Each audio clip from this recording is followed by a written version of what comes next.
सभी का स्वागत है आज की वीडियो में। आज की वीडियो में बात करेंगे भारत की नदियों के बारे में और उससे इंपॉर्टेंट क्वेश्चन के बारे में जो कि पेपर में पूछे जा सकते हैं या जा चुके हैं। तो इस वीडियो को आप एंड तक देखते रहेगा, आपको सारी इन्फॉर्मेशन मिल जाएगी। तो नमस्कार दोस्तों, मेरा नाम है दीपक, आप देख रहे हो DK Gupta online videos for government exam. चलिए शुरू करते हैं। तो आप सभी को पता है भारत जो कि है नदियों का सम्मेलन है। भारत में अनेक प्रकार की नदियां पाई जाती हैं।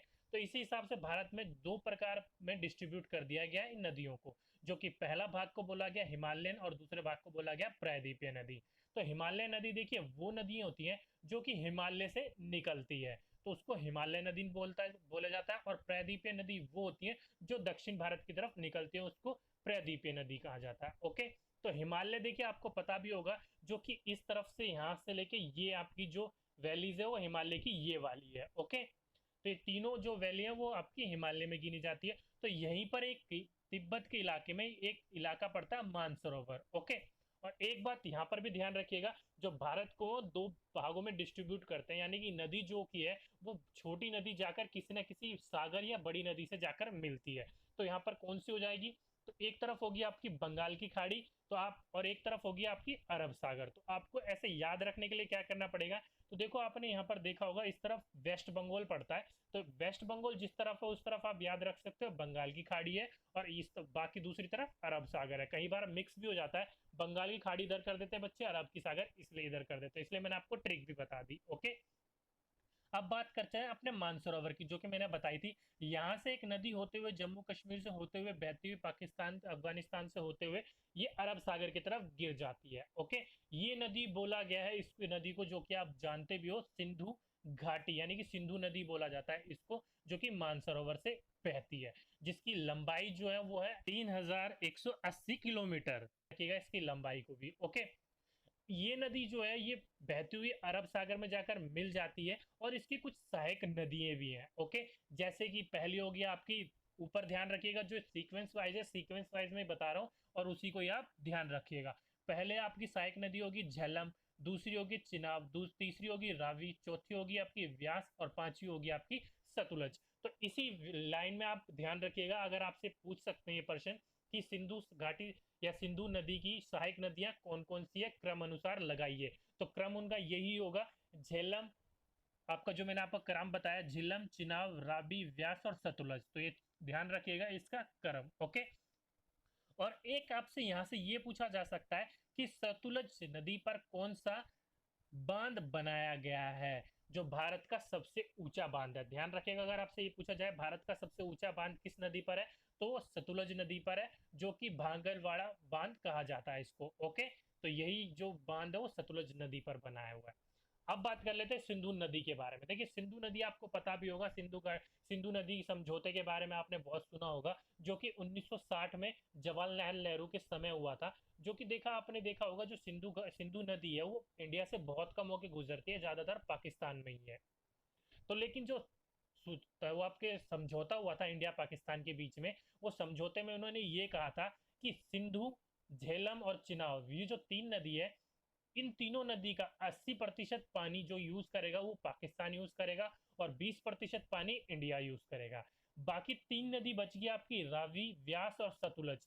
इन तीनों नदी का 80% पानी इंडिया यूज करेगा और 20% पानी पाकिस्तान यूज करेगा, यानी कि बिल्कुल अपोजिट है।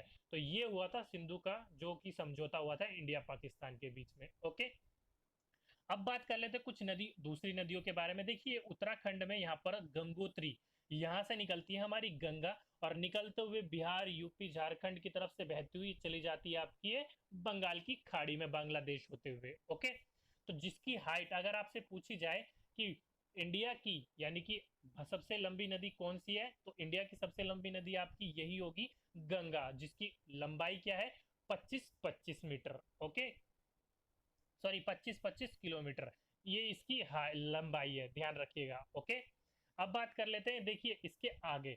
तो ये नदी जो जाती है, इसको यहाँ से गंगोत्री से जब निकलती है और ये जाकर जब बांग्लादेश में चली जाती है, तो बांग्लादेश में इसको अलग नाम से जाना जाता है, इस बात को ध्यान रखिएगा। इंडिया में इसे गंगा कहा जाता है और बांग्लादेश में इसको पद्मा बोला जाता है, और जाकर कहाँ मिल जाती है ये, बंगाल की खाड़ी में।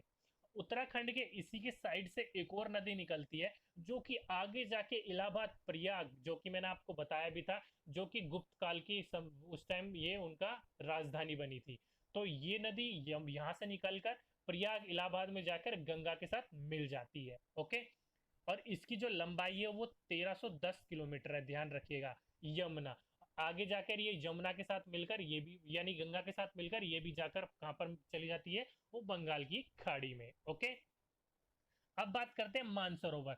मानसरोवर के पास से, यानी कि जो मैंने आपको बताया था सिंधु नदी निकलती है, वहां से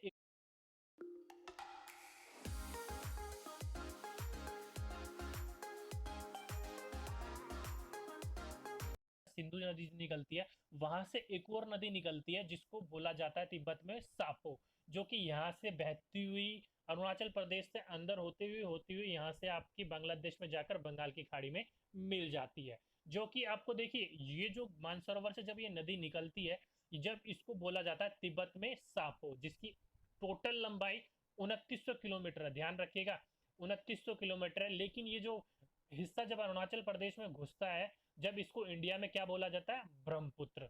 तो ध्यान रखिएगा, इसको तिब्बत में बोला जाता है सापो, इंडिया में घुसने के बाद इसको इंडिया में बोला जाता है ब्रह्मपुत्र। जब इंडिया में ये प्रवेश करती है तो इंडिया में इसका टोटल 915 किलोमीटर का हिस्सा ही आता है। ओके, बाकी सारा हिस्सा कहाँ आ जाता है, वो सापो के अंदर ही रहता है, यानी कि तिब्बत में रहता है। और जब ये भारत से निकल कर बांग्लादेश में जाती है तो बांग्लादेश में इसको अलग नाम से जाना जाता है, जो कि बांग्लादेश में इसको बोला जाता है जमुना। तो ध्यान रखिएगा, इसी नदी का तीनों नाम है।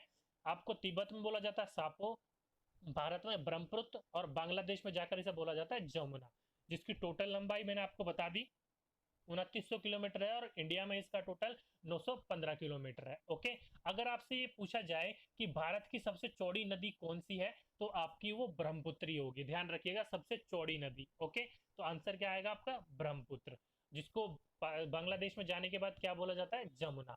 तो ये जाकर नदी मिल जाती है किससे, जो कि हमारी इंडिया से जो जा रही थी गंगा, उसी से जाकर ये लास्ट में मिल जाती है। जब ये बाद में जब वहां जाकर मिलती है तो वहां पर जाकर इसको क्या बोला जाता है, बांग्लादेश में मेघना। ध्यान रखिएगा इस नाम को। जब गंगा निकलकर बांग्लादेश में जाती है तो गंगा को बोला जाता है पद्मा, और जब ये जो सापो निकलकर इंडिया में आती है उसे ब्रह्मपुत्र, इंडिया से निकलकर जब जाती है बांग्लादेश में तो जमुना, और जमुना यानी कि ये नदी और गंगा नदी जब दोनों मिलती है, उस मिलने को बोला जाता है मेघना, यानी कि मिलने के बाद उसको बोला जाता है मेघना। ओके, और ये दोनों मिलकर बांग्लादेश में, जो कि बंगाल की खाड़ी में जाकर गिरती है, तो वहां पर एक बड़े डेल्टा का निर्माण करती है, जो कि डेल्टा आपने सुना भी होगा, सुंदरबन डेल्टा। तो ये सबसे बड़ा डेल्टा है वर्ल्ड का, जो कि सुंदरबन डेल्टा है, बांग्लादेश और इंडिया के हिस्से में आता है। ओके, तो ये होगी आपकी टोटल आपकी ऊपर हिमालयन नदी के बारे में। कुछ नदी एक दो और बता देता हूँ, जैसे कि यहाँ पर देखो आपकी अरावली है, अरावली पर्वत आपको पता भी होगा, जो कि दिल्ली इस पर स्थित है, और सबसे ऊंची चोटी अरावली की कौन सी है, और रायसेना हिल है, और सबसे प्राचीन पर्वत भी बोला जाता है इसको। और रायसेना हिल पर हमारा क्या बन रखा है, जो कि राष्ट्रपति भवन बन रखा है, मैंने आपको प्रश्न बताया भी था। ओके, यहाँ से एक नदी निकलती है जिसका नाम है लूनी।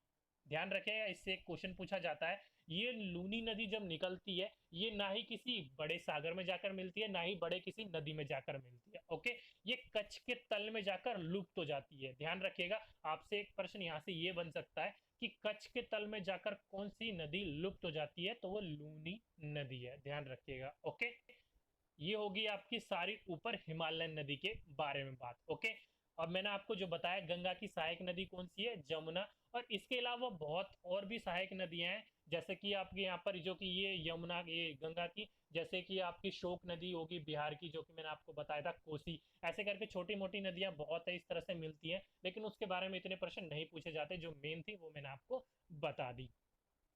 एक नदी और यहाँ से बहती हुई निकलती है, जो कि जमुना की, ध्यान रखिएगा, वो जमुना की सहायक नदी है, जो कि जिसको बोला जाता है आप उसको बलवा। ओके, ध्यान रखिएगा, वो यमुना की सहायक नदी है। इसके बारे में इतना विस्तार में नहीं बताऊंगा क्योंकि पूछा भी नहीं जाता।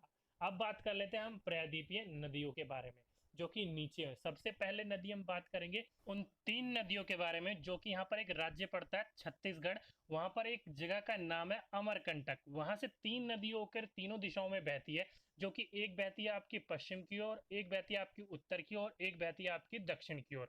तो पहले बात कर लेते हैं जो कि उत्तर की ओर बहकर आपकी गंगा में जाकर मिल जाती है, जिस नदी का नाम है सोन नदी। ध्यान रखिएगा, आपसे अगर ये प्रश्न पूछा जाए कि अमरकंटक से वो कौन सी नदी है जो उत्तर की ओर बहकर गंगा में मिल जाती है, तो वो आपकी सोन नदी होगा। ओके, और यहाँ से एक नदी और बहती हुई जाकर अरब सागर में मिल जाती है, जिसका नाम है नर्मदा नदी। अगर आपसे पूछा जाए कि वह कौन सी नदी है जो पश्चिम की ओर बहकर अरब सागर में मिल जाती है या फिर पश्चिम की ओर बहती है, तो आपका आंसर होगा नर्मदा नदी। ध्यान रखिएगा। ओके, एक नदी और पश्चिम की ओर बहती है, इसके नीचे से ही बहती है, जो कि आपकी होती है तप्ती। ये भी जाकर अरब सागर में जाकर मिल जाती है। ध्यान रखिएगा। और इन नदी के बीच में एक पहाड़ी पाई जाती है जिसको बोला जाता है सतपुड़ा की पहाड़ी। तो आपसे अगर पूछा जाए सतपुड़ा की पहाड़ी के इर्द आसपास कौन सी नदी बहती है, तो आपसे ऑप्शन में देगा नर्मदा और तप्ती। तो ध्यान रखिएगा, ये नर्मदा और तप्ती जो दोनों है अरब सागर में जाकर मिल जाती है और पश्चिम की तरफ होकर बहती है।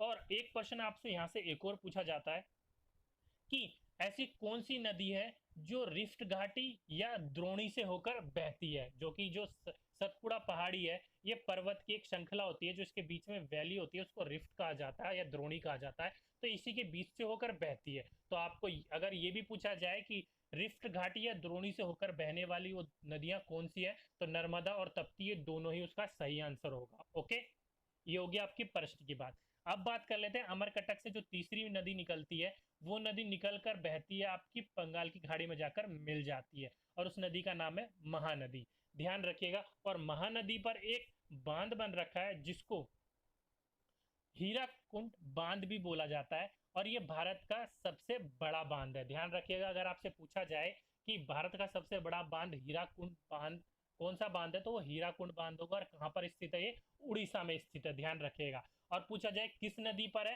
तो महानदी पर है। तो तीनों प्रश्न के जवाब मैंने आपको दे दिए। आपको तीनों में से कुछ भी पूछे तो उसका आंसर ध्यान से दीजिएगा। ओके, यहीं से इसके नीचे एक थोड़ी सी एक नदी और बहती हुई यहाँ से बहती हुई है ताप्ती के नीचे, जो कि आपकी गोदावरी है और जाकर मिल जाती है बंगाल की खाड़ी में, जो कि जिसकी लंबाई है 14 से 65 किलोमीटर। ध्यान रखिएगा, अगर आपसे पूछा जाए कि भारत की दूसरी सबसे लंबी नदी कौन सी है या बड़ी नदी कौन सी है, तो भारत की दूसरी सबसे